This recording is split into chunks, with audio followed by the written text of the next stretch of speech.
Në Gjirokastër po bëhen përpjekje për zhvillimin e lidhjeve ekonomike dhe turistike me Maqedoninë. Një grup gazetarësh dhe operatorësh turistik u takuan këto ditë me sipërmarrës vendas dhe u njohën me vlerat e qytetit. Korrespondenti Raimond Kola na njeh më në hollësi me këtë projekt. Në Gjirokastër po bëhen përpjekje për të zhvilluar lidhjet ekonomike, tregtare dhe turistike, jo vetëm me Kosovën, por dhe me Maqedoninë fqinje. Bashkia e qytetit ka organizuar një pritje për një grup operatorës turistik dhe gazetarësh nga Maqedonia. Nisma ndërrajonale është zhvilluar nga zyra ndërkombëtare Invest Macedonia. Drejtuesi i kësaj zyre, Fatos Mustafa, tha se udhëtimi i gazetarëve synon promovimin më të mirë të vlerave shqiptare në Maqedoni dhe zhvillimin e këmbimeve të ndërsjellta. Gjatë këtij turi, nëpërmjet mediave janë eksploruar mundësi, hapësira, janë shkëmbyer eksperjenca dhe përvoja ku mund të përmirësohet ekonomia mes dy vendeve, duke filluar prej programit të turizmit, shkëmbime tregtare si dhe rritjen e investimeve.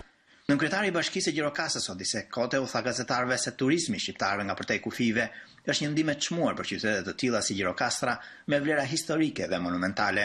Sot qyteti i Gjirokastrës ka internet falas në zonën muzeale historike dhe në disa pjesë të tjera të qytetit fal këtyre projekteve.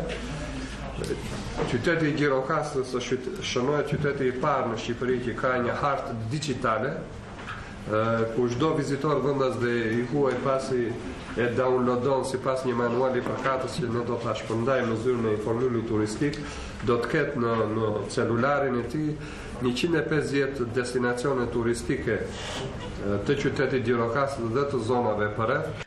Ndërsa sekretarja e Dhomës së Tregtisë së Gjirokastrës Brunilda Kale i ftoi operatorët të nxisnin sipërmarrjet shqiptare në Maqedoni, sidomos në lëmin e operatorëve turistik për të ndërtuar lidhje me qytetin e gurë të Gjirokastrës.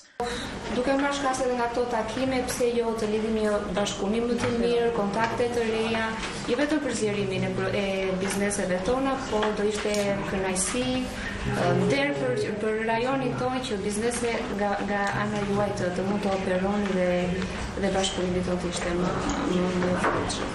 Një grup artizanësh nga Gjirokastra të punimeve me dru, gur dhe qendristari vlerësuan bashkëpunimin e mbarshëm me organizata të punimeve artizanale në Maqedoni. Sipas tyre, pjesëmarrja në panajire të përbashkëta si dhe aktivitete sidomos në këmbimin e traditës do t'i vinin në ndihmë këtij sektori. Aktiviteti që u mbështet dhe nga Agjencia Kombëtare e Turizmit përmbylli një udhëtim edhe në Beradh dhe në Skrapar të gazetarëve shqiptar nga Maqedonia dhe do t'i ndihmojë dhe përgatitjes së një dokumentari të posaçëm që do të transmetohet për publikun shqiptar në Maqedoni. Për Zërin e Amerikës nga Gjirokastra, Raimond Kola.